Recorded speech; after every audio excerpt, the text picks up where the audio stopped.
नमस्कार दोस्तों, स्वागत है आपका बिहार यूपी न्यूज में। यहाँ आपको मिलेगी बिहार और उत्तर प्रदेश की हर बड़ी और ताज़ा खबर। राजनीति से लेकर समाज तक और मौसम से लेकर शिक्षा रोजगार तक सब कुछ, वो भी सबसे पहले और सबसे सटीक। तो चलिए शुरू करते हैं आज की बड़ी खबरें। राज्य सरकार ने महिलाओं को रात शिफ्ट यानी कि 7 PM से 6 AM तक काम करने की अनुमति दी है, बशर्ते उनकी सहमति हो। इस व्यवस्था के अंतर्गत 29 खतरनाक उद्योग श्रेणियों में महिलाओं को शामिल होने की छूट मिलेगी। साथ ही दोहरी मजदूरी, CCTV निगरानी और सुरक्षा उपाय अनिवार्य होंगे। एक्सिस माई इंडिया एग्जिट पोल अनुमान अनुसार बिहार में नेशनल डेमोक्रेटिक अलायंस यानी कि NDA को 121 से 141 सीटें मिल सकती हैं, जबकि महागठबंधन को 98 से 118 सीटें मिलने की संभावना है। मतगणना 14 नवंबर को होने वाली है। प्रदेश को मिली बड़ी उपलब्धि। केंद्रीय जल शक्ति मंत्रालय द्वारा घोषित राष्ट्रीय जल पुरस्कार में उत्तरी जोन में मिर्जापुर जिला को सर्वश्रेष्ठ चयनित किया गया एवं आगरा नगर निगम को शहरी स्थानीय निकाय श्रेणी में संयुक्त तीसरा स्थान मिला। ये हर घर जल, हर खेत को पानी जैसे अभियानों की मौजूदगी बताता है। मतदाता सहभागिता बेहतरीन रही। 2025 विधानसभा चुनाव के दूसरे चरण में लगभग 68.52% मतदान हुआ। ये पिछले चुनाव 2020 की तुलना में महत्वपूर्ण है। प्रदेश में आपातकालीन प्रतिक्रिया यानी कि UP 112 परियोजना के तहत दूसरे चरण में 323 नई पुलिस रिस्पांस वाहन यानी कि PRV खरीदने के लिए 22.46 करोड़ रुपए मंजूर किए गए हैं। इसमें 152 SUV और 171 मोटरसाइकिल शामिल होंगी।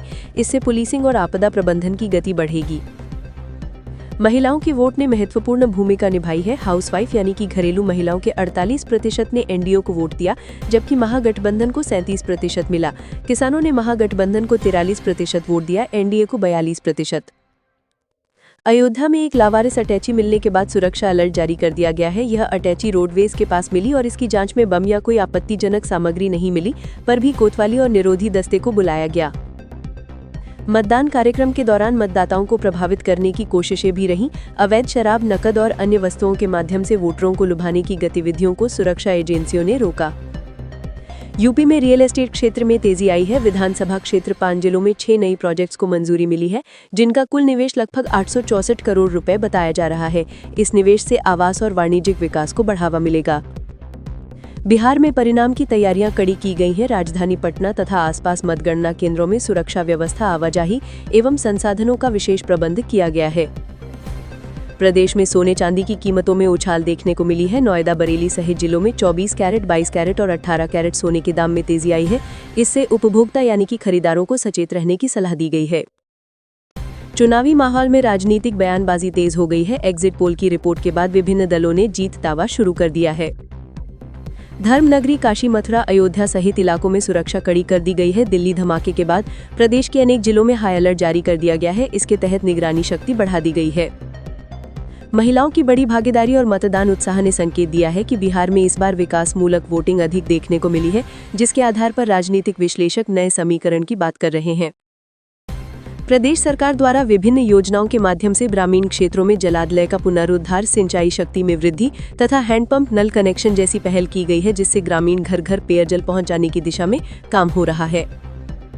एग्जिट पोल विश्लेषण में महिलाओं एवं छात्रों, बेरोजगारों और आदि के वोट शेयर का विश्लेषण किया गया है। उदाहरणतः छात्रों का 48% वोट महागठबंधन को मिला है।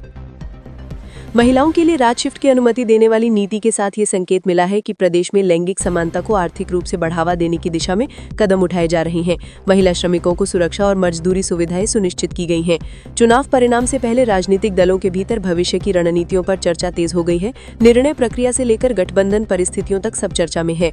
प्रदेश में पुलिस प्रशासन ने आपातकालीन संरचना को मजबूत करने के लिए विशेष वाहन प्रयोग की मंजूरी दी है, जो विशेषतः रात वाले समय में आपदाओं, ट्रैफिक और सुरक्षा जोखिमों में समय पर प्रतिक्रिया देने में सहायक होंगे।